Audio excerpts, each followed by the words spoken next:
तो hi guys, what's up and welcome back to आपका अपना YouTube channel Vedantu NEET made easy. क्या हाल चाल आप सभी लोगों के। तो मेरे प्यारे बच्चों, पिछले लेक्चर में हम लोगों ने नॉमेनक्लेचर वाले पार्ट को पूरी तरीके से कंप्लीट कर लिया था एंड मैंने आप लोगों को बताया था कि किस तरीके से नॉमेनक्लेचर को aromatic compounds, substituted benzenes and benzenes वगैरह के लिए करना है। और नॉमेनक्लेचर हम लोगों का अब देखा जाए तो पूरी तरीके से कंप्लीट हो गया है। और आज के लेक्चर में मैं आप लोगों के साथ में बात करूंगा आइसोमर्स एंड आइसोमेरिज्म के बारे में।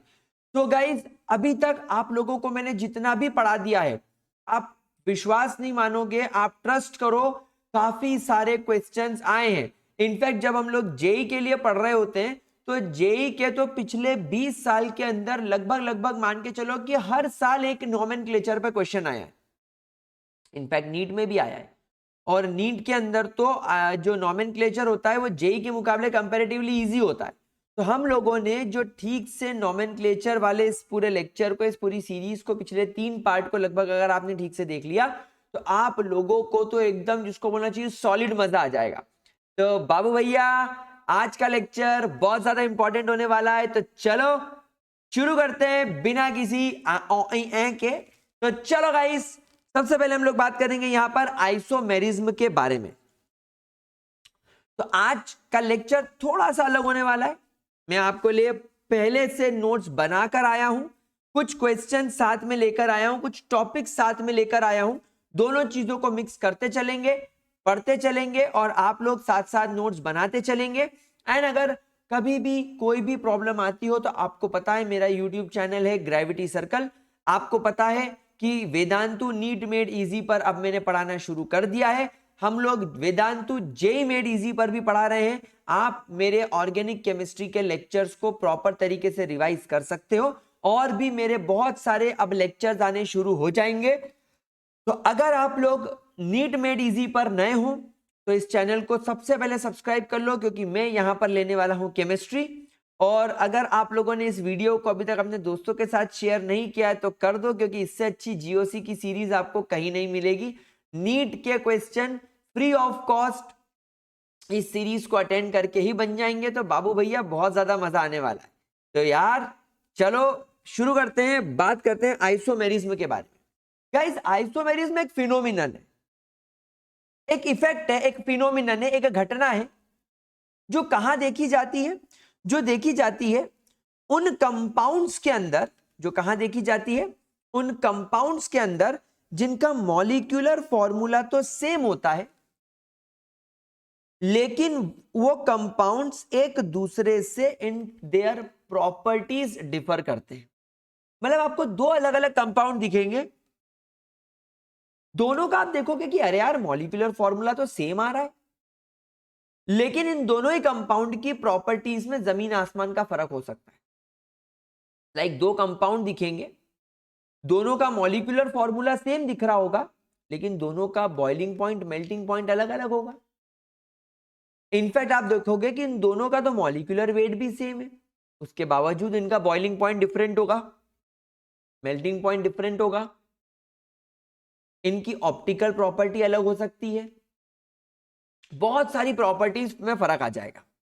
तो ऐसे कंपाउंड्स को आइसोमर्स बोलते हैं और इस फिनोमिनन को आइसोमेरिज्म बोलते हैं।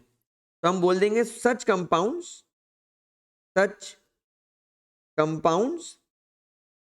Are called as isomers and the phenomenon is called as isomerism and the phenomenon is called as isomerism। क्या ये बात सबको समझ में आई? अब आइसोमेरिज्म दो तरीके के होते हैं। आइसोमेरिज्म दो तरीके के देखे जाते हैं। पहला होता है स्ट्रक्चरल आइसोमेरिज्म और दूसरा होता है स्टीरियो आइसोमेरिज्म। मैं आपको पहले एक बात क्लियर कर दूं, स्ट्रक्चरल आइसोमेरिज्म को हम आज पूरा डिस्कस करेंगे, पूरा डिटेल में पढ़ेंगे। बोले तो मामू इसकी पूरी वाट लगा देंगे लेकिन हम स्टीरियो आइसोमेरिज्म आज नहीं पढ़ेंगे। सर ऐसा क्यों? देखो स्टीरियो आइसोमेरिज्म जो होता है, अगर मैं आपको इसको एक छोटे से फॉर्म में एक्सप्लेन करूं तो स्टीरियो आइसोमेरिज्म और कुछ नहीं, ऐसे आइसोमर्स होते हैं जिनका सेम मॉलिक्यूलर फॉर्मूला तो होता है बट इनका डिफरेंट स्पेटियल अरेंजमेंट होता है इन 3 डायमेंशनल स्पेस। मतलब समझ रहे हो, स्टीरियो आइसोमेरिज्म का लेना देना 3 डायमेंशनल स्पेस से है। मतलब कि ये एक 3D स्ट्रक्चर के अंदर जो डिफरेंस होता है एटम के अरेंजमेंट का, उसको स्टीरियो आइसोमेरिज्म बोला जाता है। अब ये स्टीरियो आइसोमेरिज्म जो होता है 3 तरीके का होता है, ज्योमेट्रिकल, कन्फॉर्मेशनल एंड ऑप्टिकल। अब जब मैं आपको अगला चैप्टर पढ़ाऊंगा हाइड्रोकार्बन्स, उसके अंदर हम ज्योमेट्रिकल आइसोमेरिज्म भी पढ़ेंगे, कन्फॉर्मेशनल आइसोमेरिज्म भी पढ़ेंगे। तो टेक्निकली ये दोनों आइसोमेरिज्म बहुत ज्यादा डिटेल में डिस्कस होंगे हाइड्रोकार्बन चैप्टर के अंदर, तो आपको ये वहां पढ़ने मिल जाएगा। फिर हम लोग पढ़ेंगे क्लास 12th का hello alkane hello Areen.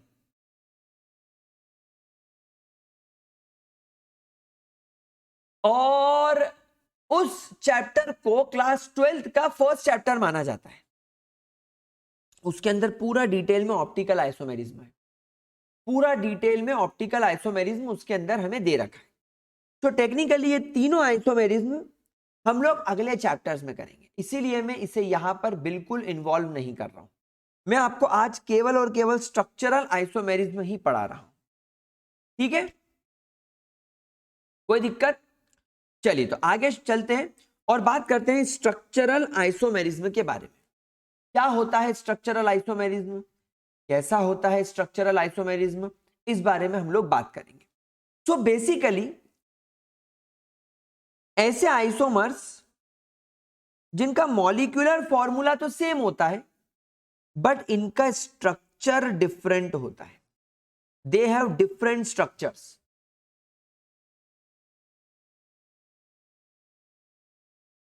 Clear हुआ? मॉलिक्यूलर फॉर्मूला तो सेम रहेगा लेकिन इनके स्ट्रक्चरल अरेंजमेंट में डिफरेंस हो जाएगा, इनका स्ट्रक्चरल फॉर्मूला डिफरेंट होगा। इसको कॉन्स्टिट्यूशनल आइसोमेरिज्म भी बोला जाता है। स्ट्रक्चरल आइसोमेरिज्म को हम कॉन्स्टिट्यूशनल आइसोमेरिज्म के नाम से भी जानते हैं। स्ट्रक्चरल आइसोमेरिज्म आप लोगों को 5 प्रकार का देखने को मिलेगा: chain, position, functional, metamerism and टॉर्टोमेरिज्म।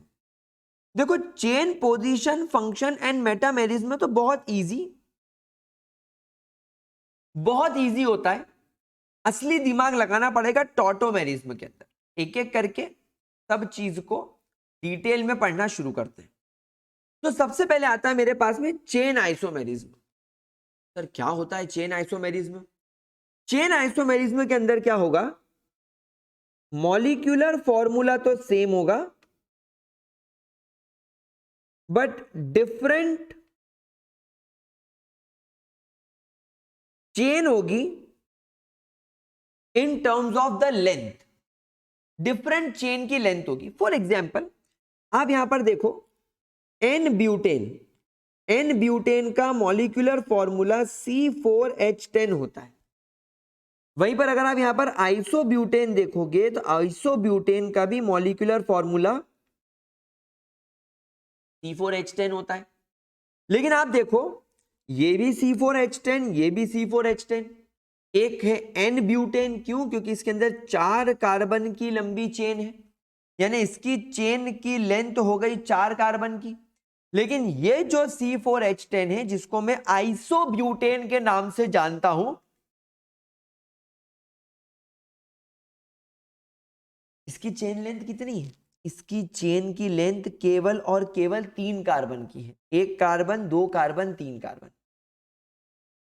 So different chain length होती है लेकिन मॉलिक्यूलर फॉर्मूला सेम होता है, इसे बोलते हैं चेन आइसोमेरिज्म। क्लियर?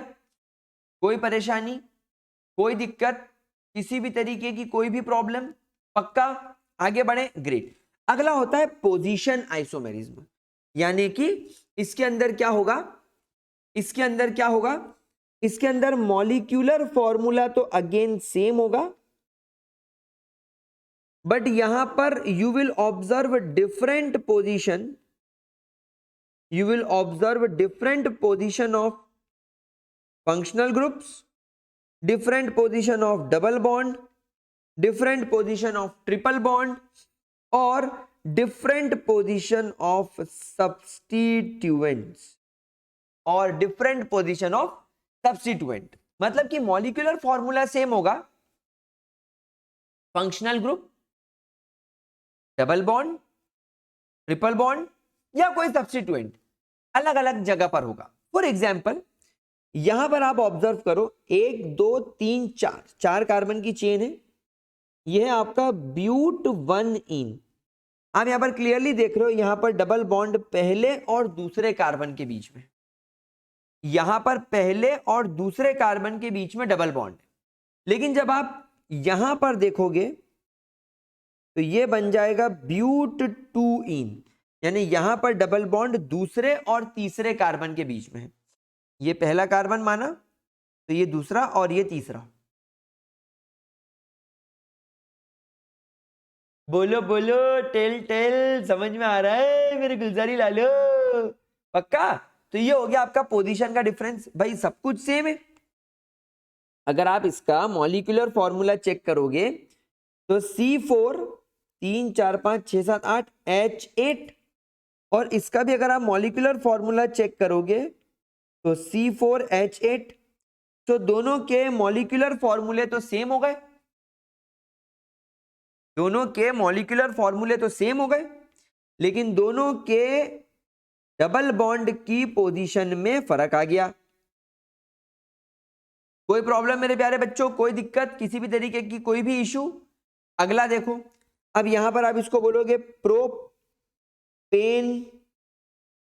1 ऑल, और आप इसको बोलोगे प्रोपेन 2 ऑल। इसमें देखो OH फर्स्ट कार्बन पर है और इसमें देखो OH सेकेंड कार्बन पर है। सो टेक्निकली यहां पर अल्कोहल के फंक्शनल ग्रुप की पोजीशन चेंज हो गई। इसमें नंबर 1 कार्बन पर था, इस पे नंबर 2 कार्बन पर आ गया, तो ये भी एक पोजीशन आइसोमेरिज्म हो गया। अब ये देखो आपके पास में ये आ गया। अब इस कंपाउंड में अगर आप देखोगे तो पहले कार्बन और दूसरे कार्बन पर OH है, तो इसको बोला जाएगा बेंजीन 1,2 डायोल, और ये पहला कार्बन है और ये तीसरा कार्बन है, तो इसको बोलेंगे बेंजीन 1,3 डायोल। इसको देखो, ये पहला कार्बन है, ये चौथा कार्बन है, इसको बोला जाएगा बेंजीन 1,4 डायोल। तो यहां पर आप देखो इन सब का मॉलिक्यूलर फॉर्मूला सेम है, इन सब का मॉलिक्यूलर फॉर्मूला एकदम सेम है। मॉलिक्यूलर फॉर्मूला इसका क्या होगा पता है? C6H6O2, C6H6O2। इसका भी मॉलिक्यूलर फॉर्मूला क्या होगा? C6H6O2। इसका भी मॉलिक्यूलर फॉर्मूला क्या होगा? C6H6O2। लेकिन बस पोजीशन में डिफरेंस है। ये देखो, ये है आपका 1 क्लोरोप्रोपेन और ये है आपका 2 क्लोरोप्रोपेन। दोनों में 3 कार्बन, दोनों में 7 हाइड्रोजन, 7 हाइड्रोजन, एक एक क्लोरीन, तो सब कुछ सेम है। मॉलिक्यूलर फॉर्मूला इसका C3H7Cl है, इसका भी मॉलिक्यूलर फॉर्मूला C3H7Cl है। तो ये हो गया आपका पोजीशन आइसोमेरिज्म। अगला आता है इसके बाद में अपना फंक्शनल आइसोमेरिज्म, यानी इसके अंदर आपके कंपाउंड्स का मॉलिक्यूलर फॉर्मूला सेम होगा बट आप लोगों को यहां पर डिफरेंट फंक्शनल ग्रुप्स दिखाई देंगे। यहां पर फंक्शनल ग्रुप की पोजीशन डिफरेंट नहीं होगी, समझना मेरी बात को। फंक्शनल ग्रुप की पोजीशन डिफरेंट नहीं होगी, फंक्शनल ग्रुप ही डिफरेंट हो जाएगा।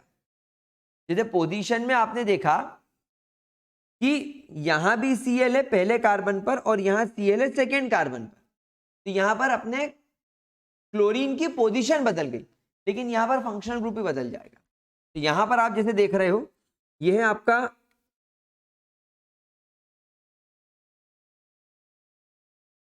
इथेनॉल। इथेनॉल का मॉलिक्यूलर फॉर्मूला क्या हो रहा है जरा देखिए, C2 3 4 5 6 H6O। ये क्या है, ये मिथॉक्सी मीथेन। नोमेनक्लेचर मैंने आप सब लोगों को सिखा दिया, ये आपको पता होना चाहिए। और मिथॉक्सी मीथेन का मॉलिक्यूलर फॉर्मूला क्या जरा देखो, वही 2 कार्बन 6 हाइड्रोजन और 1 ऑक्सीजन। आ रहा है पॉइंट समझ में? क्या आप लोगों को ये पॉइंट समझ में आ रहा है मेरे प्यारे बच्चों? एक बार जरा ध्यान से देख लो, थोड़ी जब तक मैं जगह बना लूं इधर। हाँ, अब बताओ ये क्या है, ये है प्रोपेनल 1 2 3 कार्बन, और ये है आपका प्रोपेन 2 ऑन। जबकि दोनों के अंदर आप देखो मॉलिक्यूलर फॉर्मूला आप खुद काउंट कर लो, अब बिल्कुल सेम होगा, एकदम सेम होगा, है ना। अब यहां देखो ये है मिथाइल, क्योंकि एक सब्स्टिट्यूएंट है, और ये एक कार्बन की वजह से मीथेनोएट, ओएट लग गया क्योंकि ये ईस्टर है। और ये क्या है आपका, ये है आपका इथेनोइक एसिड। दोनों में 2 2 कार्बन, दोनों के अंदर 2 2 हाइड्रोजन, और दोनों में 4 4 हाइड्रोजन, है ना। अब ये क्या है अगला, मिथाइल साइनाइड। मिथाइल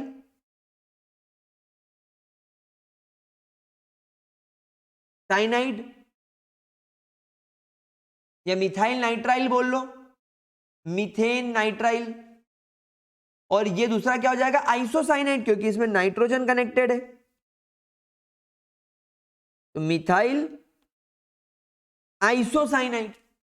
तो आप देखो इन दोनों का भी मॉलिक्यूलर फॉर्मूला सेम है, 2 2 कार्बन है दोनों में 3 3 हाइड्रोजन है, और दोनों में 1 1 नाइट्रोजन है। C2H3N, C2H3N या CH3CN भी आप इसे बोल सकते हो। तो ये हो गया आपका फंक्शनल आइसोमेरिज्म। कोई प्रॉब्लम, कोई दिक्कत? चलिए आगे बढ़ते हैं और अगले टॉपिक की बात करते हैं, मेटामेरिज्म की। Now what is metamerism? Metamerism के अंदर सेम मॉलिक्यूलर फॉर्मूला तो होता है, बट डिफरेंट अल्काइल ग्रुप्स होते हैं on the either side of the functional group. यानी फंक्शनल ग्रुप के दोनों साइड में, फंक्शनल ग्रुप के दोनों साइड में डिफरेंट अल्काइल ग्रुप होते हैं। जैसे कि आप देखो यहां पर ऑक्सीजन आपका फंक्शनल ग्रुप है, इसके left side 2 carbon, right side 2 carbon, इसको बोलते हैं इथॉक्सी इथेन। और यहां देखो ये ऑक्सीजन के इधर 1 ही कार्बन है और इधर 3 कार्बन हो गए, तो इसको क्या बोलेंगे, मिथॉक्सी प्रोपेन, मेथॉक्सी प्रोपेन। अब आप देखो इसमें 1 2 3 4 कार्बन, इसमें भी 1 2 3 4 कार्बन, इसमें 3 + 3 6 7 8 9 10 10 हाइड्रोजन, इसमें भी 3 + 3 6 7 8 9 10 10 हाइड्रोजन, इसमें भी एक ऑक्सीजन, इसमें भी एक ऑक्सीजन। तो number of oxygen, carbon and hydrogen दोनों कंपाउंड में सेम है, यानी मॉलिक्यूलर फॉर्मूला तो सेम है, बट इस फंक्शनल ग्रुप के दोनों साइड 2 2 कार्बन है, लेकिन इस फंक्शनल ग्रुप के एक साइड 3 कार्बन और एक साइड 1 कार्बन। बात समझ में आई? बात समझ में आई? कोई दिक्कत, कोई परेशानी? अब ये कंपाउंड देखो, इसमें NH फंक्शनल ग्रुप के इधर 2 कार्बन इधर 2 कार्बन, लेकिन इस NH के इधर 3 कार्बन इधर 1 कार्बन। आई बात समझ में? अच्छा, इसका नॉमेनक्लेचर कैसे होगा? Very interesting point. इसका नॉमेनक्लेचर कैसे होगा? ये NH जो है, ये जो आपका NH नाम का फंक्शनल ग्रुप है, ये अमाइड फंक्शनल ग्रुप है, अमाइड। अब इस नाइट्रोजन से ये CH2CH3 भी कनेक्टेड है और ये CH2CH3 भी कनेक्टेड है। तो अगर मैं इसको पेरेंट चेन मानूं तो ये सब्स्टिट्यूएंट हो गया, लेकिन ये सब्स्टिट्यूएंट जो है इथाइल ग्रुप, ये अटैच्ड कहां है? क्या ये इथाइल ग्रुप इस कार्बन से कनेक्टेड है? नहीं, ये इथाइल ग्रुप इस फंक्शनल ग्रुप के नाइट्रोजन से कनेक्टेड है। तो इस सब्स्टिट्यूएंट की पोजीशन क्या बताएंगे कि नाइट्रोजन से इथाइल कनेक्टेड है। तो यहां पर नंबर की जगह जैसे अपन लिखते हैं ना 2 इथाइल 4 इथाइल, वैसे यहां पर N इथाइल आएगा। N मतलब नाइट्रोजन से ये वाला इथाइल ग्रुप ऐसा कनेक्टेड है और ये पूरी एक पेरेंट चेन है। तो N इथाइल और 2 कार्बन की चेन, 2 कार्बन की चेन इस इथेन, और ये अमाइड फंक्शनल ग्रुप है तो इथेन अमाइड। आई बात समझ में? इथेनामाइड नहीं, सॉरी, माइन, माइड तो C डबल बॉन्ड ONH2 हो जाता है। अमाइन ग्रुप है, not amide, sorry, this is amine group. अच्छा, यहां पर भी अमाइन ग्रुप है, तो यहां पर ये ज्यादा कार्बन की चेन को अपन पेरेंट चेन मानेंगे और इसको सब्स्टिट्यूएंट मानेंगे, और ये सब्स्टिट्यूएंट भी कहां कनेक्टेड है? नाइट्रोजन से। इसको बोलेंगे N मिथाइल प्रोपेनामाइड। इसको बोलेंगे पेंटेन 3 ऑन, और इसको बोलेंगे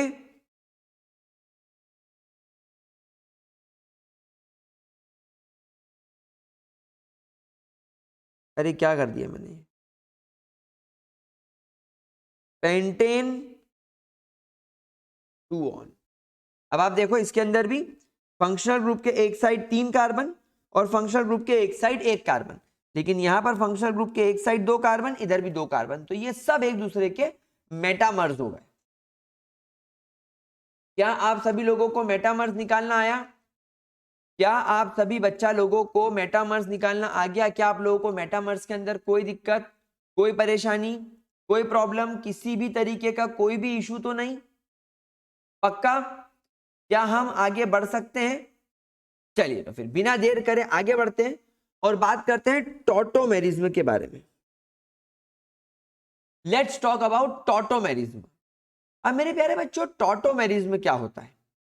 गाइस, टॉटोमेरिज्म के अंदर क्या होता है, जब 2 या 2 से ज्यादा कॉन्स्टिट्यूशनली डिस्टिंक्ट कंपाउंड, यानी जब 2 या 2 से ज्यादा ऐसे कंपाउंड जो कॉन्स्टिट्यूशनली एक दूसरे से डिफरेंट है, मतलब देखने में लगता है कि दोनों कंपाउंड एक दूसरे से बिल्कुल डिफरेंट है, वो एक दूसरे के साथ में इक्विलिब्रियम में आ जाए।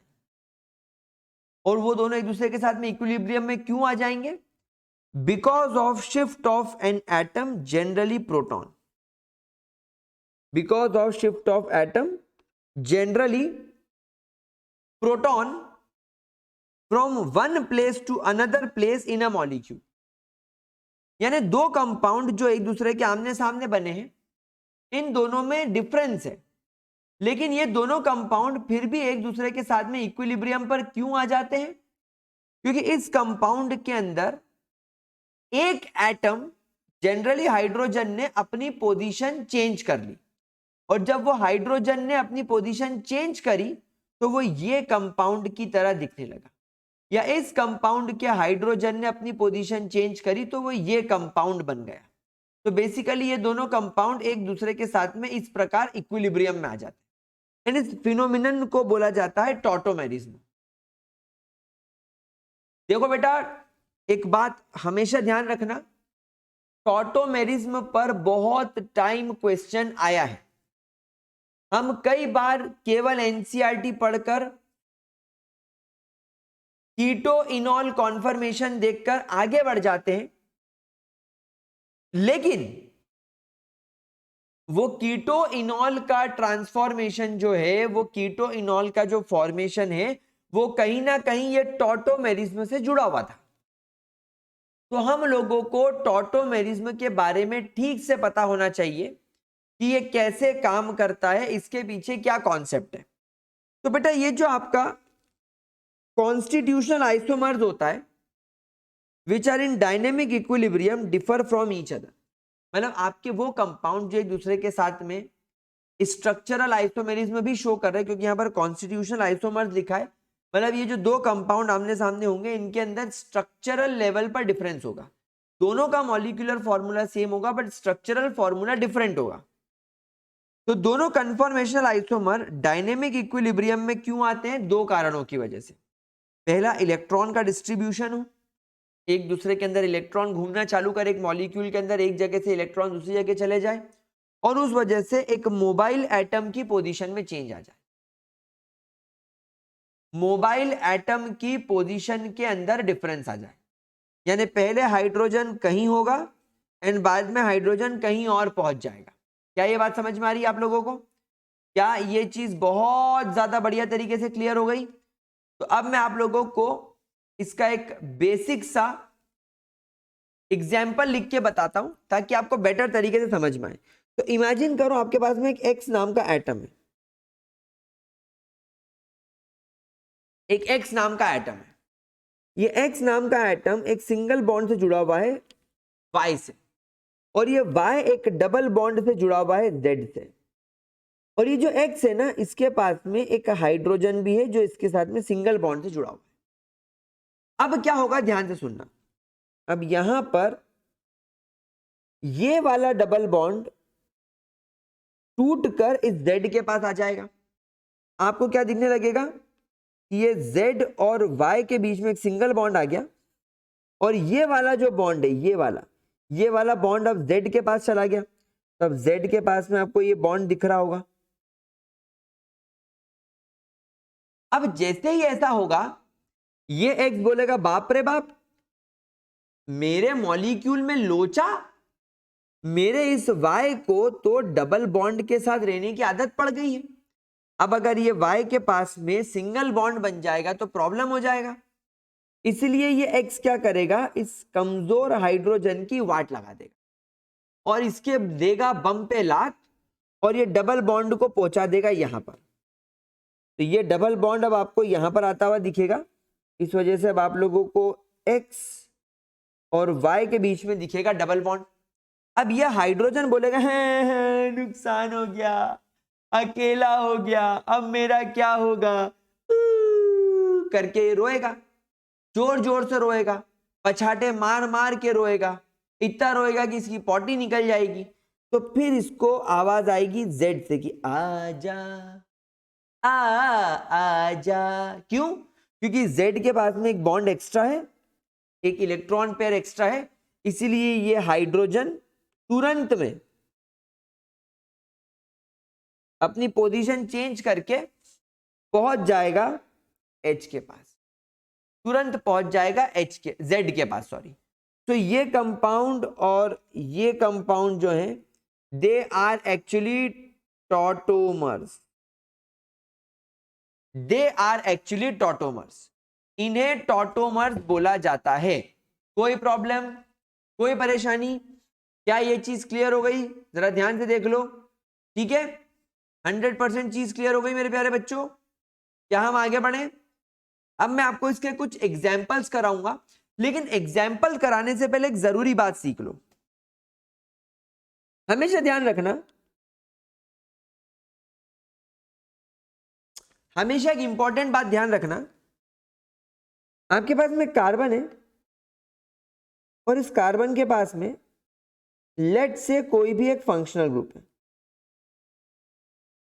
अब इस कार्बन से जो कार्बन डायरेक्टली कनेक्टेड होंगे, इन कार्बन्स को बोला जाता है, इन कार्बन्स को बोला जाता है अल्फा कार्बन्स। इन कार्बन्स को बोला जाता है अल्फा कार्बन। वहीं पर आपके वहीं पर आपके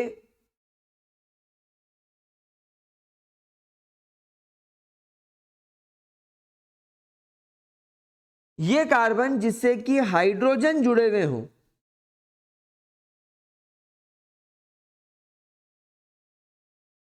इन हाइड्रोजन्स को, वहीं पर इन हाइड्रोजन्स को, इन हाइड्रोजन्स को बोला जाता है अल्फा हाइड्रोजन। अल्फा हाइड्रोजन इन्हें बोला जाता है अल्फा हाइड्रोजन। समझ में आई बात? कोई प्रॉब्लम, कोई दिक्कत? अल्फा कार्बन के जस्ट बाद में आता है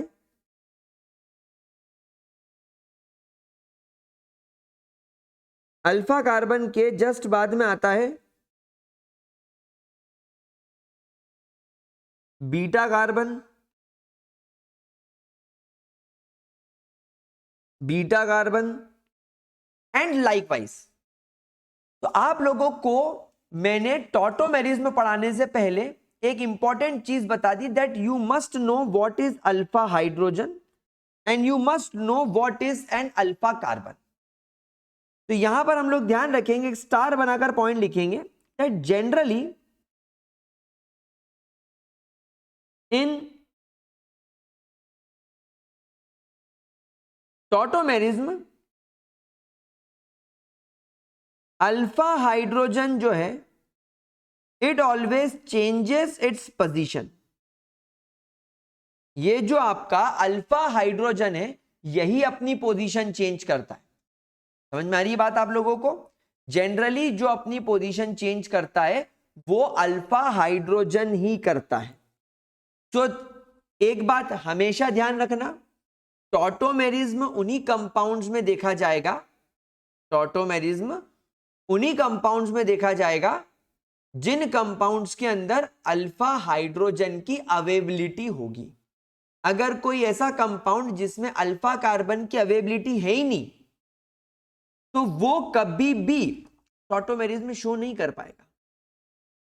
आ रही है बात समझ में? क्या यहां तक सब कुछ क्लियर हुआ? तो अब मैं आपको इसके जितने भी पॉसिबल एग्जांपल्स हैं वो करवाने की तरफ चलता हूं।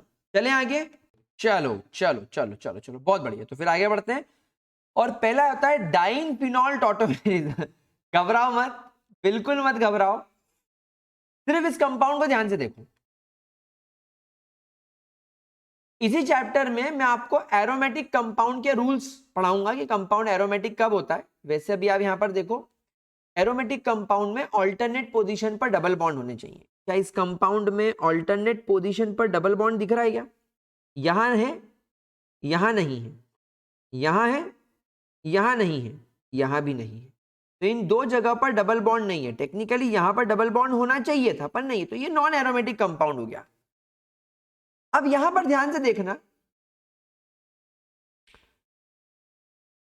आप अगर एक बार बहुत ध्यान से देखें तो बेटा ये वाला कार्बन आपका फंक्शनल ग्रुप हो गया, ये वाला कार्बन इस सी और ये डबल बॉन्ड ओ, ये आपका फंक्शनल ग्रुप हो गया, मतलब कीटोन फंक्शनल ग्रुप हो गया।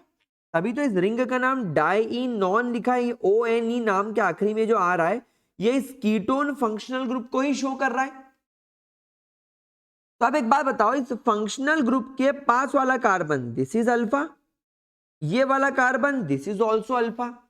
तो जैसा मैंने आपको बताया कि इस कंपाउंड के अंदर अल्फा कार्बन के पास में हाइड्रोजन है, अल्फा कार्बन के पास में हाइड्रोजन अवेलेबल है, तो ये टॉटोमेरिज्म करने के लिए कैपेबल है, ये टॉटोमेरिज्म कर सकता है फॉर श्योर। समझ में आ रही है बात आपको? तो अब ये कैसे टॉटोमेरिज्म करेगा चलो अपन देखते हैं। तो सबसे पहले क्या होगा, टॉटोमेरिज्म करने के लिए ये डबल बॉन्ड टूट के इस ऑक्सीजन के पास जाएगा, अब आप सभी लोग जानते हो कि हर कार्बन के पास में टोटल 4 बॉन्ड होने चाहिए। अभी इस कार्बन के पास में 1, 2, 3 और 4 बॉन्ड अवेलेबल हैं। लेकिन अब जब ये एक बॉन्ड टूट जाएगा और ऑक्सीजन के पास चला जाएगा, अब इस कार्बन के पास में 1, 2 और 3 ही बॉन्ड रह जाएंगे। एक बॉन्ड टूट गया और ऑक्सीजन पे चला गया ना, तो अब इसके पास में 1, 2 और 3 ही बॉन्ड रह जाएंगे। तो अब ये कार्बन अपने पास वाले अल्फा कार्बन से कहेगा बॉन्ड दे, बॉन्ड दे, बॉन्ड दे, तेरे को दूं बॉन्ड दे। तो ये कार्बन बोलेगा ठीक है, alpha hydrogen get out, alpha hydrogen के देगा बम पे लात, और ये वाला बॉन्ड पहुंचा देगा इस कार्बन के पास में। तो ये वाला बॉन्ड जो है ये चला जाएगा इस कार्बन के पास में, यानी ये कार्बन और ये कार्बन के बीच में। अब आप सिचुएशन देखो कि ये वाला कार्बन जो अल्फा कार्बन था, और सॉरी फंक्शनल ग्रुप वाला कार्बन था, और ये कार्बन आपका अल्फा कार्बन था। ये देखो इन दोनों के बीच में डबल बॉन्ड आ गया, ये देखो इन दोनों के बीच में डबल बॉन्ड आ गया, मतलब ये बॉन्ड यहां से उठ के यहां आ गया। क्लियर होता है? अब बात करते हैं ये ऑक्सीजन की। भाई ये ऑक्सीजन ने इससे एक बॉन्ड विड्रॉ कर लिया था, इसलिए इसके पास में अब एक सिंगल बॉन्ड रह गया। और आप बस इतना समझो कि ये बॉन्ड अब यहां दिख रहा है, लेकिन इस बॉन्ड से जुड़ने के लिए इस ऑक्सीजन को कुछ चाहिए ना। मतलब अगर इसने यहां पर एक सिंगल बॉन्ड कर लिया तो एक बॉन्ड यहां शिफ्ट कर लिया इसने, तब इस बॉन्ड से जुड़ेगा कौन? ये हाइड्रोजन जिसको तुमने बम पे लात मारी। तो ये हाइड्रोजन सीधा जाकर अप्रोच करेगा इस ऑक्सीजन को, सीधा जाकर अप्रोच करेगा इस ऑक्सीजन को, और ये हाइड्रोजन जाकर कनेक्ट हो जाएगा यहां पर, और ये बन गया तुम्हारा एक एरोमेटिक कंपाउंड जिसे फिनोल बोलते हैं, फिनोल। तो ये डाइनॉन फिनोल टॉटोमेरिज्म हो गया, ये कंपाउंड नॉन एरोमेटिक से एरोमेटिक हो गया। तो अब आप यहां पर क्या देख पा रहे हो? डाइनॉन और फिनोल का मॉलिक्यूलर फॉर्मूला सेम है, लेकिन दोनों की प्रॉपर्टी में डिफरेंस हो गया टॉटोमेरिज्म की वजह से। क्यों? एक नॉन एरोमेटिक है, इसकी खुशबू नहीं होगी, लेकिन फिनोल एक खुशबूदार कंपाउंड है। समझ में आया मेरे प्यारे बच्चों? आया कि नहीं आया? चेक करके बताओ, चेक करके बताओ। अब ये अगला कंपाउंड देखो, इसमें ये वाला जो कार्बन है, again this is your functional group containing, this is your functional group containing, लेकिन यहां पर ये कार्बन और ये कार्बन अल्फा कार्बन है। तो यहां पर देखो अल्फा कार्बन वाला सीन काम नहीं कर रहा है, क्योंकि यहां पर सामने एक नाइट्रोजन है और उसके पास में एक हाइड्रोजन है, यानी एक फंक्शनल ग्रुप है। तो this is also a functional group, this is also a functional group, लेकिन यहां पर ये प्रायोरिटी वाला फंक्शनल ग्रुप है, तो ये एक सब्स्टिट्यूएंट हो गया। तब यहां पर क्या होगा? यहां पर सबसे पहले ऑक्सीजन करेगा बदतमीजी, ये बॉन्ड को अपने पास विड्रॉ कर लेगा, डबल बॉन्ड को। ये क्या करेगा? इस डबल बॉन्ड को अपने पास विड्रॉ कर लेगा। तो जैसे ही ये कार्बन बोलेगा कि आई, डबल बॉन्ड विड्रॉ हो गया, तो ये बोलेगा आई, मेरे पास में तो अब 1, 2 और 3 ही बॉन्ड रह गए, अब मैं क्या करूं, अब मैं क्या करूं, अब मैं क्या करूं? तो डेफिनेटली ये वाला कार्बन अपने पड़ोसी कार्बन को बोलेगा भाई बॉन्ड ला, बॉन्ड ला। तो ये कार्बन, ये वाला कार्बन और ये वाला कार्बन अपने इस डबल बॉन्ड को तोड़ के इसको सेटिस्फाई करने के लिए लग जाएंगे। तो अब ये डबल बॉन्ड यहां से शिफ्ट होकर यहां आ जाएगा। आ रही है बात समझ में? तो फिर क्या होगा? अब ये कार्बन रोने लगेगा, बोले नुकसान हो गया, एक बॉन्ड इधर रह गया, एक बॉन्ड इधर रह गया और एक बॉन्ड हाइड्रोजन से रह गया। मेरे पास तो 4 बॉन्ड थे, लेकिन अब मेरे एक बॉन्ड का नुकसान हो गया, मेरा बॉन्ड यहां चला गया। तो ये नाइट्रोजन बोलेगा रोए मत, रोता काहे को है, अभी मैं तेरी मदद करता हूं। देख, ये बॉन्ड शिफ्ट कर देगा यहां पर इस कार्बन को, और ये हाइड्रोजन को दे देगा बम पे लात। तब ये हाइड्रोजन बोलेगा अच्छा तुमने मुझे धोखा दिया, अभी मैं जाकर कांग्रेस छोड़ के बीजेपी में शामिल हो जाता हूं। ये ऑक्सीजन के पास चला जाएगा। तो अब आप देखो क्या हुआ, ये डबल बॉन्ड यहां से शिफ्ट होके यहां गया, इसीलिए आपको ये और ये कार्बन में डबल बॉन्ड दिख रहा है। फिर आप देखोगे कि ये डबल बॉन्ड टूट के यहां चला गया और इस हाइड्रोजन ने इसको अप्रोच किया, इसलिए देखो यहां पर आपको एक सिंगल बॉन्ड दिख रहा है, कंफ्यूज मत होना, this is a pure single bond. और एक हाइड्रोजन जो है ये इसके पास जाकर ऐसा कनेक्ट हो गया। और अब आप देखोगे कि ये नाइट्रोजन ने ये वाले बॉन्ड को यहां शिफ्ट कर दिया था, नहीं ये कार्बन और ये नाइट्रोजन के बीच में, तो यहां पर आ गया एक डबल बॉन्ड, ये बन गया आपका। समझ में आया? बहुत इजी कॉन्सेप्ट है, एरो से ही समझ में आ जाता है। चलिए अगला कंपाउंड देखते हैं, nitroso and oxime tautomerism. Nitroso compound क्या होते हैं, एक कार्बन जिसके पास में N double bond O group जुड़ा हुआ, मैंने आपको फंक्शनल ग्रुप टेबल में सिखाया था नाइट्रोसो कंपाउंड। इसके बाद में एक अल्काइल ग्रुप इधर है, एक अल्काइल ग्रुप इधर है और एक हाइड्रोजन इधर है। अब आप लोग सब जानते ही हो, अब आप लोग सब समझ रहे हो, ये कार्बन जिसके पास में फंक्शनल ग्रुप है, तो इसके पास में एक हाइड्रोजन है, अवेलेबल है। एक्चुअली यहां पर यह हाइड्रोजन अल्फा हाइड्रोजन नहीं कहला रहा है, ये फंक्शनल ग्रुप से कनेक्टेड हाइड्रोजन है। लेकिन सिचुएशन ऐसी क्रिएट हो रही है कि जब बेटा यहां पर समझना, सिचुएशन क्रिएट करनी चाहिए हमको, अल्फा हाइड्रोजन हो तो वेरी गुड, अल्फा हाइड्रोजन ना हो तो क्या सिचुएशन क्रिएट हो रही है वो हमें देखना पड़ेगा। तो यहां पर ये डबल बॉन्ड ये ऑक्सीजन अपने पास विड्रॉ कर लेगा, तो ये कार्बन अपने इस बॉन्ड को इस नाइट्रोजन के साथ ले जाने के लिए तैयार हो जाएगा। तो अब ये हाइड्रोजन को बाहर निकलना पड़ेगा, तो ये हाइड्रोजन जाकर इस ऑक्सीजन के साथ में जुड़ जाएगा। तो अब आप देखो यहां पर ये वाला बॉन्ड अब ये नाइट्रोजन और कार्बन के बीच में आ गया, तो ये बन गया डबल बॉन्ड। और ये वाला बॉन्ड इस ऑक्सीजन ने अपनी तरफ शिफ्ट कर लिया, तो ये आ गया वो बॉन्ड जो यहां से शिफ्ट होके आया है। और ये हाइड्रोजन क्योंकि फ्री था तो ये ऑक्सीजन के पास चला गया, तो ये बन गया कंपाउंड। जब कार्बन नाइट्रोजन के बीच में डबल बॉन्ड होता है और ये नाइट्रोजन से एक OH जुड़ा हुआ होता है, इसे ऑक्सिम बोलते हैं।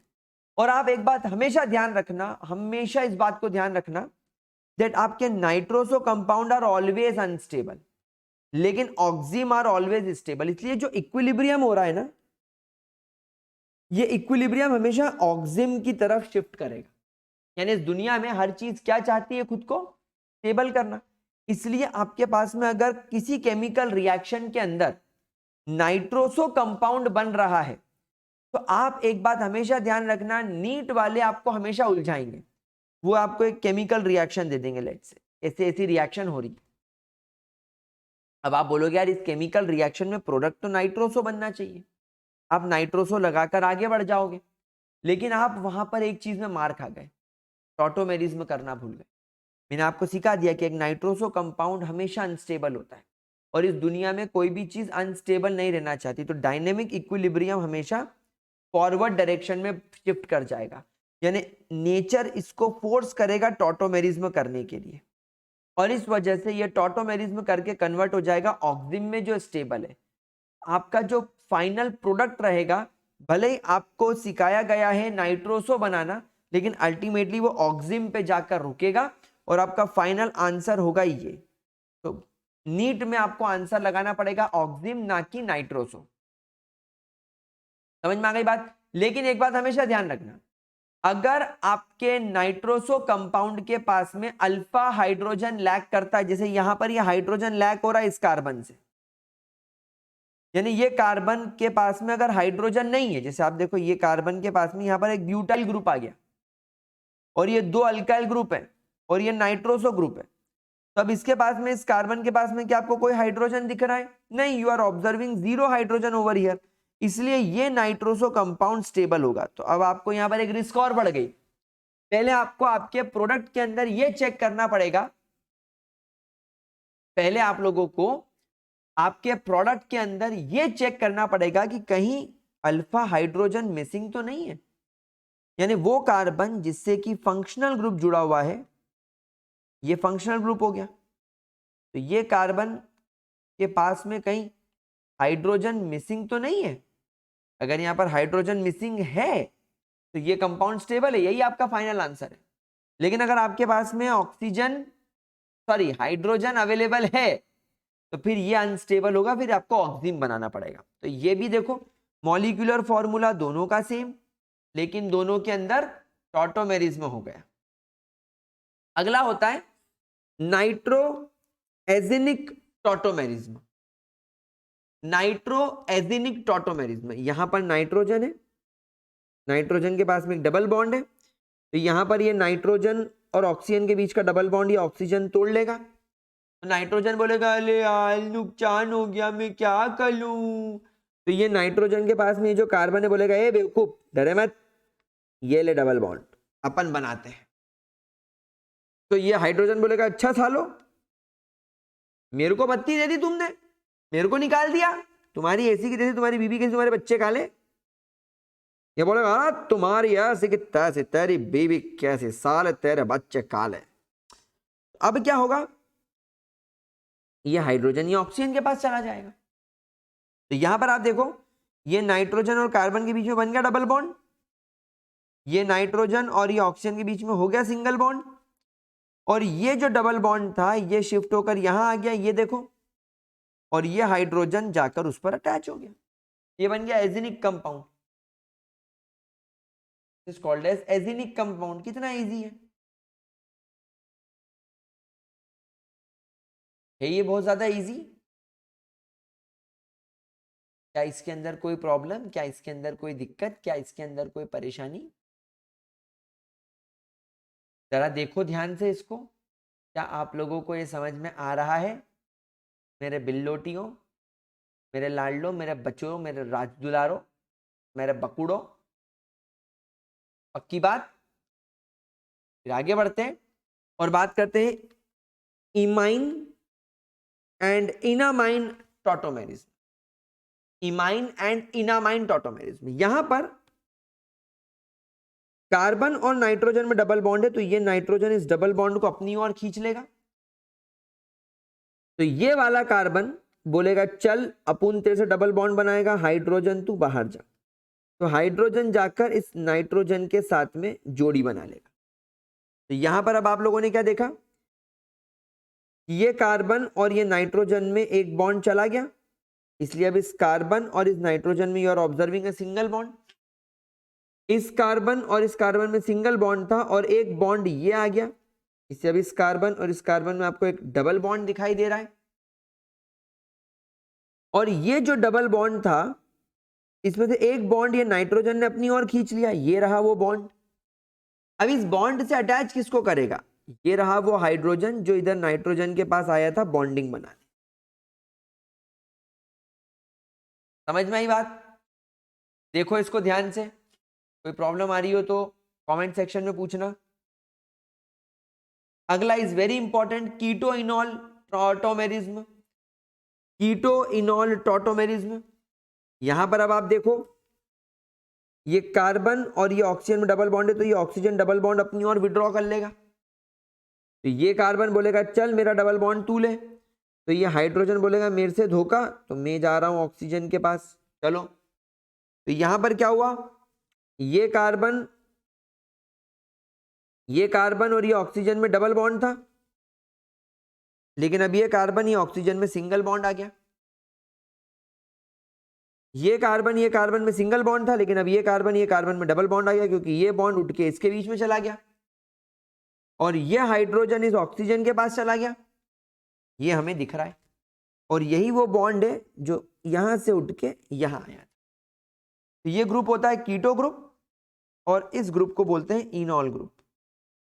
यहां पर इन का मतलब होता है डबल बॉन्ड ये, और ये ऑल का मतलब होता है ये वाला अपना अल्कोहलिक फंक्शनल ग्रुप। आई बात समझ में? और ये कीटो मतलब कीटोन, जिसमें C double bond O group हो। क्लियर? कोई परेशानी?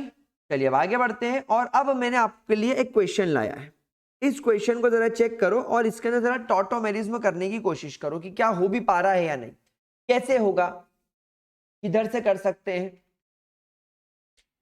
सोचो। जैसे आपको आ तो गया है, ये तो ये हलवा, लेकिन जरा खुद से ट्राई करके देखो, जरा खुद से इसको एक बार समझ के देखो कि क्या ये हो पा रहा है, कैसे होगा। चेक करो, इसको चेक करो, इज इट सॉल्वेबल और नॉट।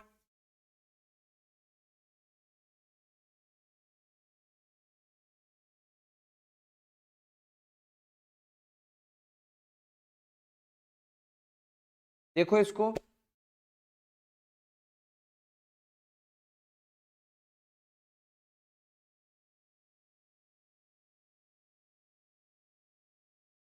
देखो देखो देखो, ट्राई मारो, इज इट हैपनिंग और नॉट, ये हो पा रहा है या नहीं।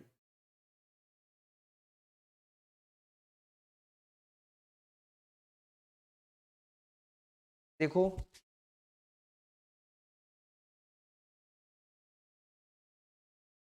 एक और क्वेश्चन निकालता हूं। ब्रुम ब्रुम ब्रुम ब्रुम ब्रुम ब्रुम ब्रुम ब्रुम।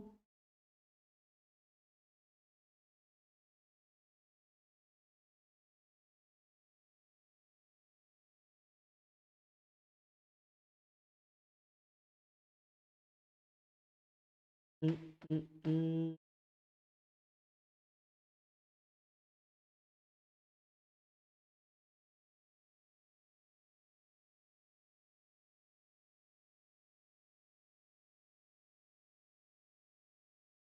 कैसे हो रहा है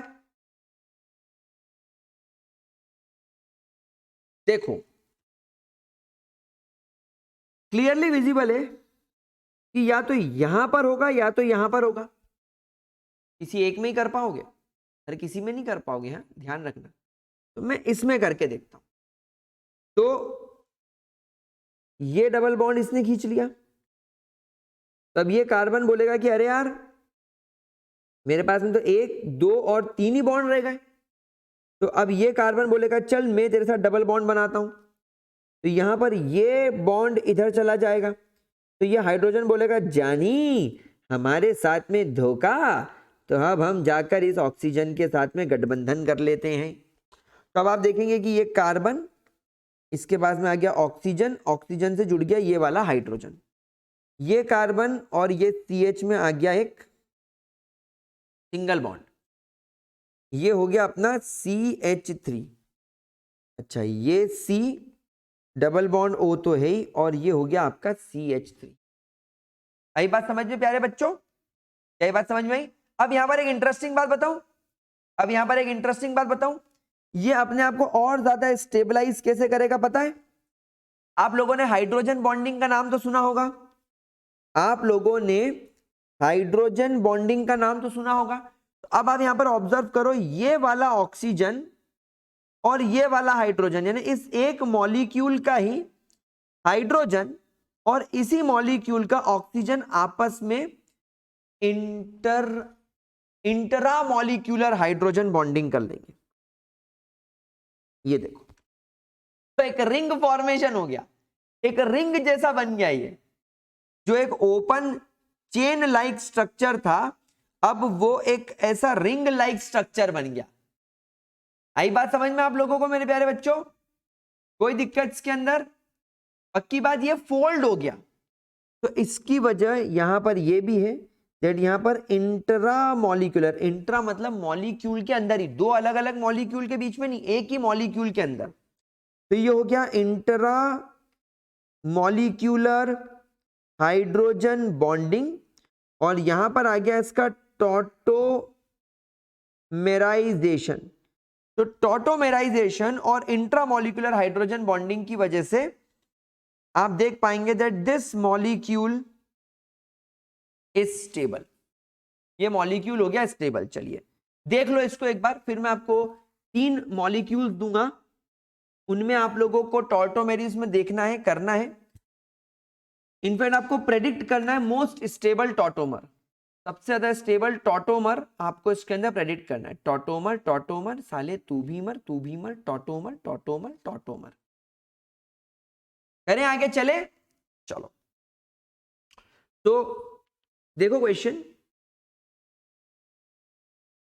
हम्म हम्म हम्म हम्म हम्म हम्म हम्म हम्म हम्म हम्म हम्म हम्म इसका देखो, फिर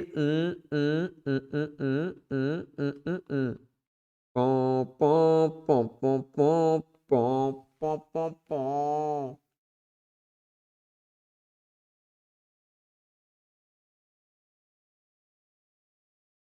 चलो पहले ये दो करो, लगाओ दोनों क्वेश्चन सॉल्व करो, इनके सारा टॉटोमेरिज्म करके देखो कहाँ हो पा रहा है।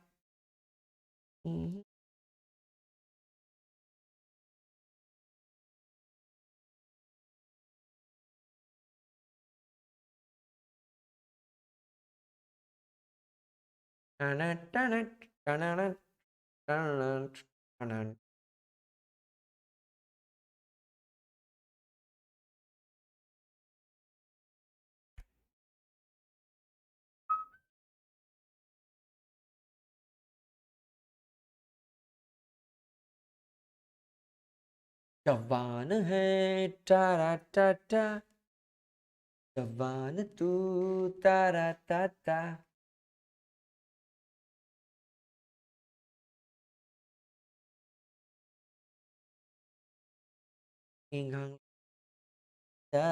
रेडियो देखो देखो क्या ही हो पा रहा है क्या।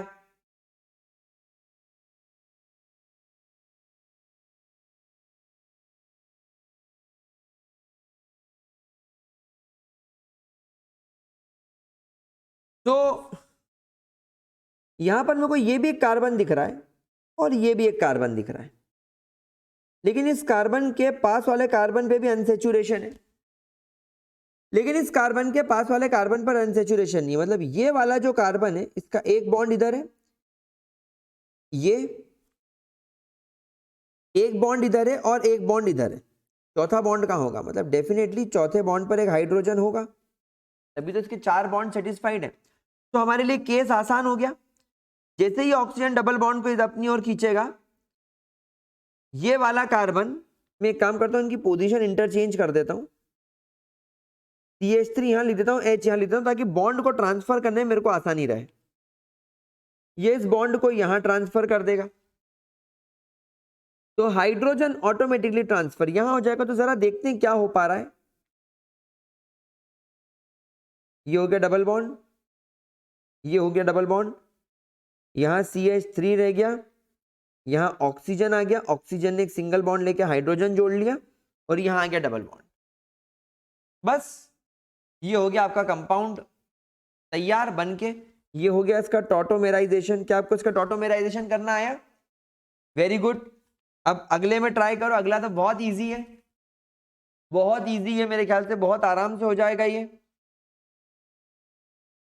कैसे होगा सोचो।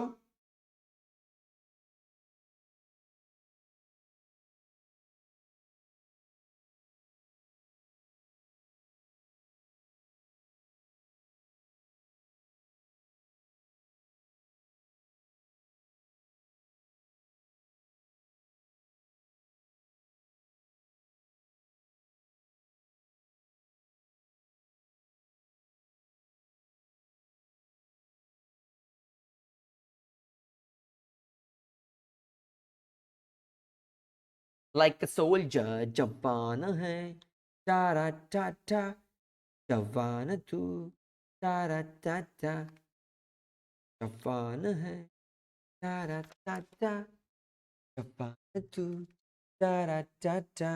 कैसे होगा देखो। अब यहां पर एक बड़ा इंटरेस्टिंग चीज हो रही है, यहां भी है, यहां भी है, यहां भी है। इसके पास में, ये कार्बन के पास में भी 2 हाइड्रोजन है, इस कार्बन के पास वाले कार्बन के पास भी 2 हाइड्रोजन है और इसके पास भी 2 हाइड्रोजन है। इसलिए पता है क्या होगा यहां पर टॉटोमेरिज्म में, ये बॉन्ड इधर शिफ्ट होगा,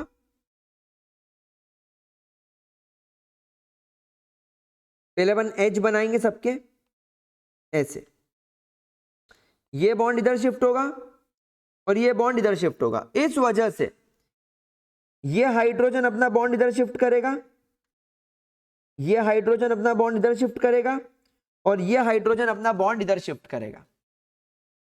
तो इस वजह से अब आप लोगों को यहां पर कुछ इस तरीके की चीज नजर आएगी। ये OH यहां बनेगा ये OH यहां बनेगा, ये OH यहां बनेगा। अब आप देखो ये वाले हाइड्रोजन का डबल बॉन्ड इधर आया, तभी तो ये हाइड्रोजन इसके पास गया, तो यहां पर डबल बॉन्ड। फिर देखो ये वाला हाइड्रोजन इसके पास गया और ये डबल बॉन्ड इधर आया, इसलिए ये डबल बॉन्ड। फिर ये वाला हाइड्रोजन इसके पास गया क्योंकि इसका ये वाला बॉन्ड ये दोनों कार्बन के बीच में आ गया, तो ये आपका टॉटोमेरिज्म का प्रोडक्ट होगा। समझ में आई बात? Is this clear to you guys? चलो एक क्वेश्चन और लगा लो, फिर अपन आगे बढ़ेंगे। एक क्वेश्चन और लगाओ जरा, और हमारा प्यार प्यार गुलजारी लालो, जरा एक क्वेश्चन पर नजर तो डालो। ये है तुम्हारी 6 कार्बन की रिंग, डबल बॉन्ड ऑक्सीजन और डबल बॉन्ड ऑक्सीजन। जरा इसमें देखो टॉटोमेरिज्म होगा क्या? आहा,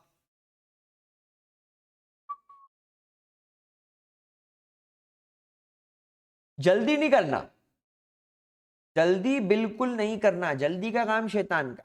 आराम से करो, जरा सोचो, जरा समझो, जरा देखो, जरा भालो, तुम्हें की भालो।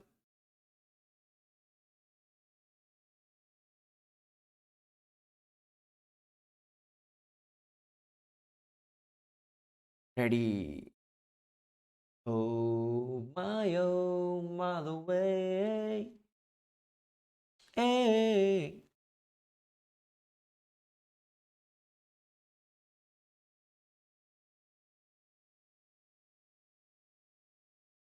सोचो सोचो सोचो सोचो, हो पा रहा है कि नहीं ये जरा सोचो,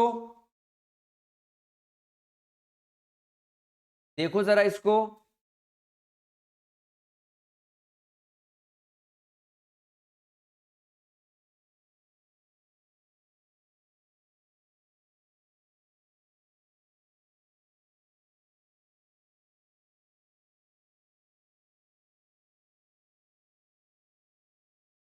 कैसे होगा बेटा?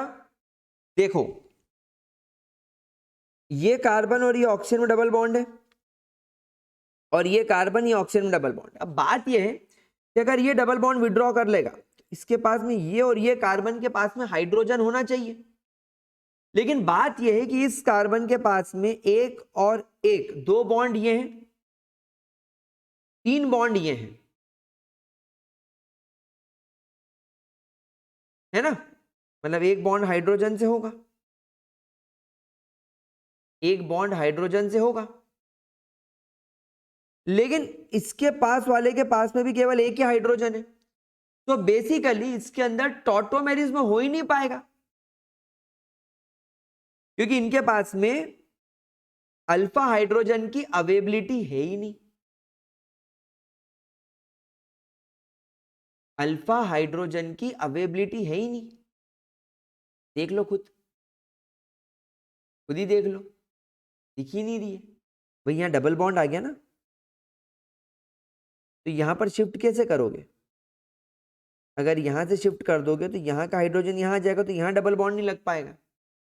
मतलब इस मॉलिक्यूल के अंदर टॉटोमेरिज्म पॉसिबल ही नहीं है। Tautomerism is not possible because of lack of alpha hydrogen. ठीक है, या आप ऐसा बोल सकते हो बिकॉज ऑफ, यहां पर क्योंकि एक अल्फा हाइड्रोजन जरूर होगा, ये एक हाइड्रोजन इधर होगा, एक हाइड्रोजन इधर होगा और एक हाइड्रोजन इधर होगा, ये हाइड्रोजन होंगे, लेकिन बेटा ये अनसैचुरेटेड कार्बन पर है ना दोनों। यानी हमें टॉटोमेरिज्म करने के लिए क्या चाहिए, ये बात का ध्यान रखिएगा, that for tautomerism alpha hydrogen should be at saturated carbon. Alpha hydrogen को सैचुरेटेड कार्बन पर होना चाहिए, ना कि अनसैचुरेटेड। जैसे यहां देखो, यहां पर आप देखो ये जो कार्बन था जिससे मैंने हाइड्रोजन निकाला, इसके पास में 1 बॉन्ड, 2 बॉन्ड, 3 बॉन्ड और 4 बॉन्ड थे, चारों सिंगल सैचुरेटेड था। यहां देखो ये carbon 1 bond, 2 bond, 3 bond, 4 bond saturated था। ये कार्बन को देखो, 1 bond, 2 bond, 3 bond, 4 bond, saturated था। ये कार्बन को देखो, 1 bond, 2 bond, 3 bond, 4 bond, saturated था। यहां देखो, ये कार्बन, इसके पास में एक हाइड्रोजन, ये 2, 3 और 4, चारों सिंगल बॉन्ड थे, तभी ये हाइड्रोजन मूव करा। मतलब हाइड्रोजन को अगर आपको मूव करना है तो वो हाइड्रोजन जो होता है वो हमेशा सैचुरेटेड कार्बन पर होना चाहिए। तो not possible because of alpha carbon is at unsaturated carbon, तो वो मूवमेंट नहीं कर पाएगा, इसलिए इस पर्टिकुलर कंपाउंड का टॉटोमेरिज्म पॉसिबल ही नहीं है। Tautomerism is not possible of this compound, बिल्कुल भी पॉसिबल नहीं है। ठीक है, कोई परेशानी? चलो एक क्वेश्चन और करो, फिर थोड़ा सा आपको लगेगा कि यार आया है। चलिए तो ये क्वेश्चन जरा करके देखते हैं। ये एक कंपाउंड बनाया मैंने, इसमें लगाया double bond yo, double bond you. जरा देखो इसका टॉटोमेरिज्म पॉसिबल है क्या?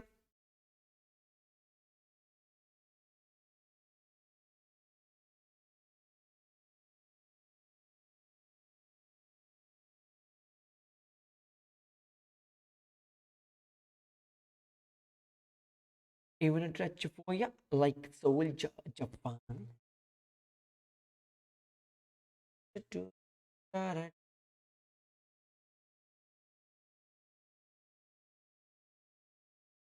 हाँ guys,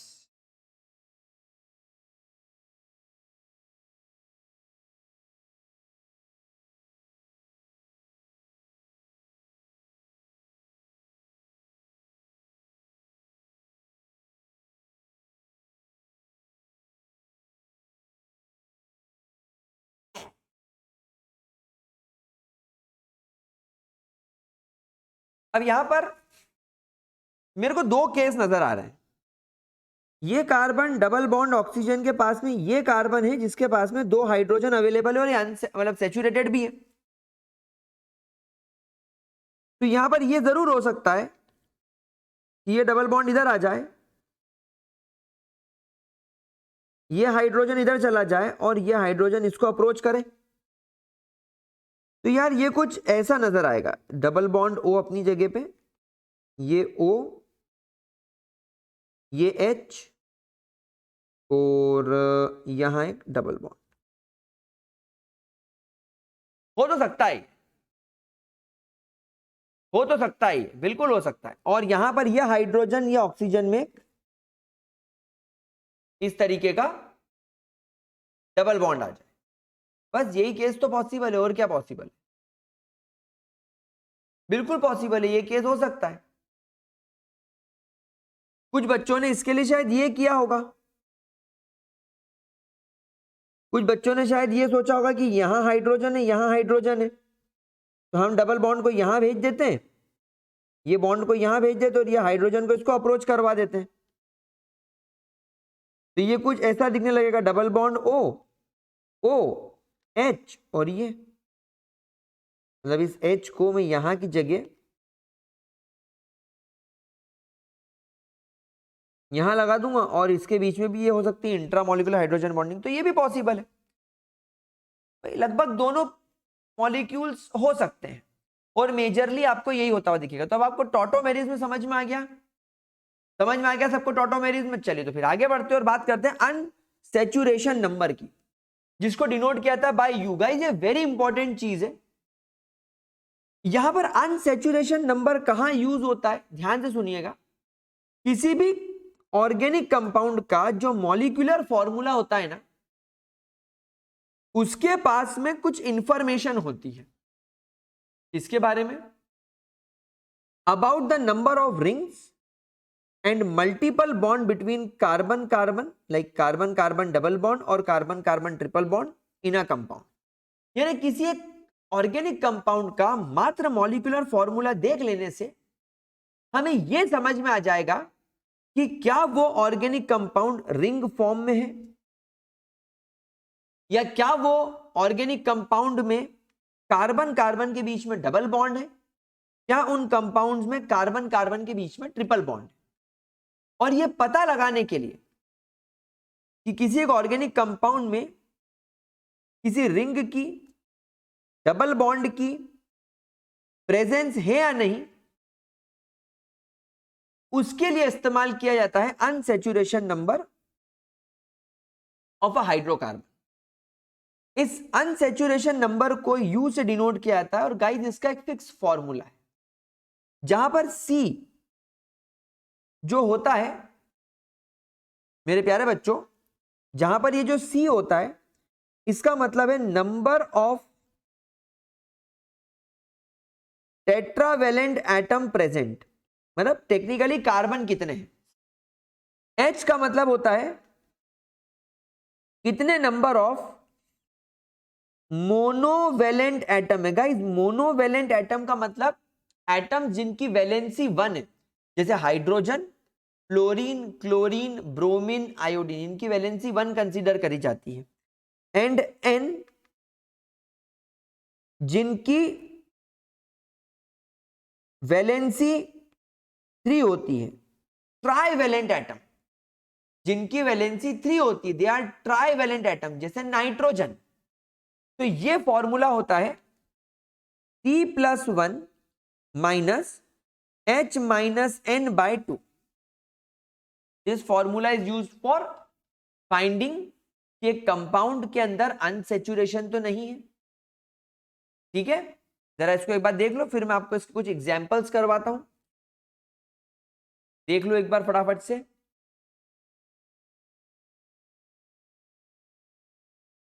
देखो देखो, क्या वो पेड़ है चादर ओढ़े, या खड़ा कोई बारिश है, या आसमान ने खोल दिए हैं नल खुले कहीं।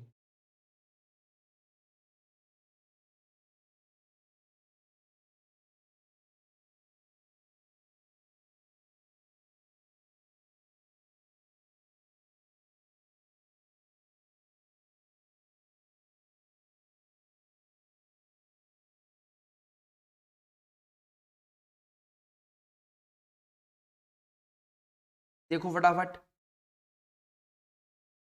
हाँ, फिर हम इसको निकालेंगे, सॉल्व करेंगे। हम्म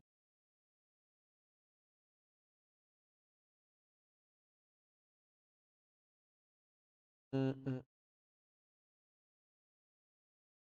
हम्म हम्म हम्म।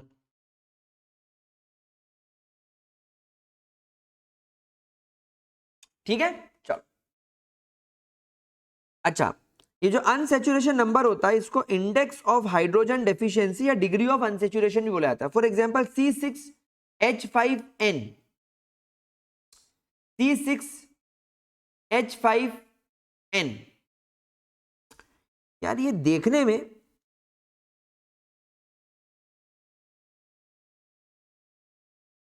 हमें कुछ ऐसा नजर आता है। अब इस कंपाउंड को तो मैं तो जानता था, अगर नहीं जानता तो क्या होता, तो मैं इसके लिए डिग्री ऑफ अनसैचुरेशन का इस्तेमाल करता। कैसे कि मेरे को ये फॉर्मूला दे दिया C6H5N, अब बताओ कि ये सैचुरेटेड है या अनसैचुरेटेड है। और अनसैचुरेटेड है तो क्या मतलब, तो देखो इसके लिए अब मैं यहां पर फॉर्मूला लगाऊंगा U is equal to C-1।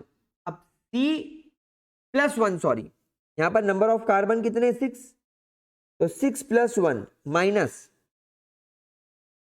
Number of monovalent atom, आपको 5 दिख रहे हैं, 5 हाइड्रोजन है, पांचों के पांचों मोनोवेलेंट है, और एक ट्राइवेलेंट एटम है नाइट्रोजन 3 डिवाइडेड बाय 2, कितना हो गया 7 माइनस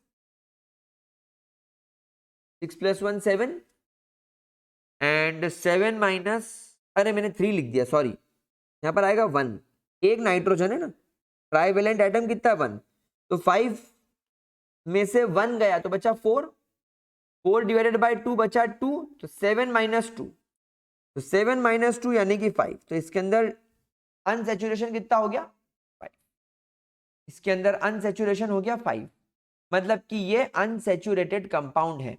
मतलब ये कंपाउंड के अंदर रिंग भी हो सकती है, डबल बॉन्ड भी हो सकते हैं, ट्रिपल बॉन्ड भी हो सकते हैं, और वो कितने होंगे? 5 से ज्यादा नहीं होंगे।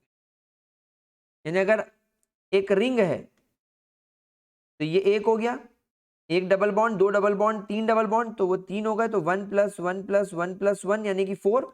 और एक नाइट्रोजन के पास में लोन पेयर ऑफ इलेक्ट्रॉन भी है जो कभी भी डोनेट करके ट्रिपल बॉन्ड बना सकता है, तो वो भी काउंट हो गया। इसलिए टोटल 5, यानी 5 ऐसी चीजें हैं इस कंपाउंड के अंदर जो रिंग बनाने में, डबल बॉन्ड बनाने में मदद करेगी या ट्रिपल बॉन्ड बनाने में मदद करेगी। चलो अब आप इसी हिसाब से जरा इसका करके देखो, C4H10O का क्या इसके अंदर डिग्री ऑफ अनसैचुरेशन आ रही है? जरा चेक करो इसको।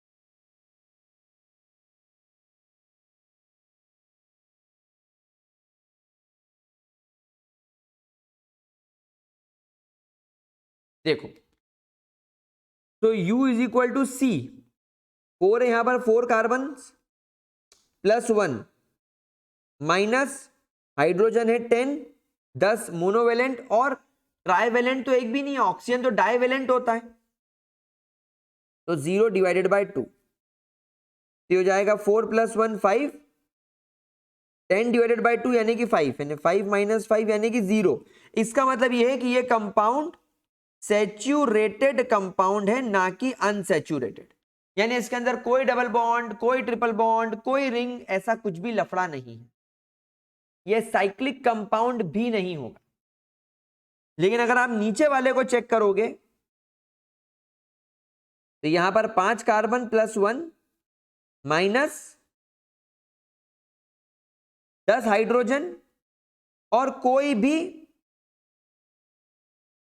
ट्राइवेलेंट एटम नहीं, तो हो जाएगा 5 + 1 6 माइनस 10 / 2 यानी कि 5, यानी इसकी वैल्यू हो गई 1। यानी इसके अंदर भी अनसैचुरेशन है, यानी कि ये एक साइक्लिक कंपाउंड भी हो सकता है,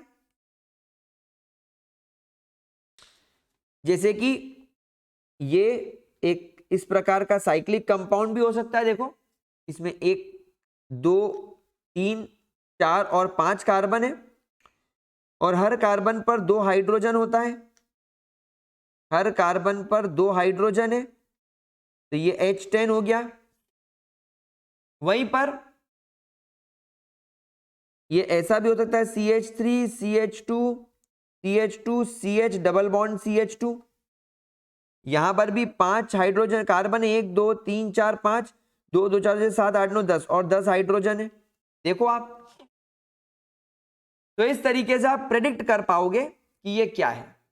ठीक है, तो चलो गाइस, विद दिस हम आज के हमारे लेक्चर को यहीं पर करते हैं स्टॉप। अब अगली क्लास में जब मैं आप लोगों से मुलाकात करूंगा तो हम लोग स्टार्ट करेंगे रिएक्शन मैकेनिज्म के बारे में, यानी हमारे चैप्टर को एक स्टेप आगे लेके जाएंगे, और लगभग मैं कोशिश करूंगा 2 क्लासेस के अंदर अंदर इस पूरे चैप्टर को कंप्लीट कर दूं। तो जब ही हमारा चैप्टर अगले 2 लेक्चर्स में कंप्लीट हो जाएगा, उसके बाद फिर हम लोग डिसाइड करेंगे कि हमें नेक्स्ट क्या करना है और कैसे करना है। तो आज का वीडियो दोस्तों यहीं पर खत्म करते हैं। Thank you so much for joining, and अगर कोई डाउट, कोई परेशानी आ रही हो तो गाइस प्लीज कमेंट सेक्शन में मुझे लिखकर बता दो। एंड अगर कोई प्रॉब्लम नहीं आ रही है तो इससे अच्छी और कोई बात नहीं हो सकती। एंड अगर आप चैनल पर नए हो तो यार सब्सक्राइब करो वेदांतो नीट मेड इजी को। यार तुम्हारे मृत्युंजय सर यहाँ पर पढ़ा रहे, क्या बात कर रहे हो। ठीक है, चलो तो मिलता हूं अगले वीडियो में, अगले लेक्चर में। तब तक के लिए बाय बाय गाइस। प्लीज इस चैनल को जितना शेयर हो सके उतना शेयर करो, एंड वीडियो को लाइक किए बिना बंद मत करना। मिलता हूं अगले वीडियो में, बाय बाय।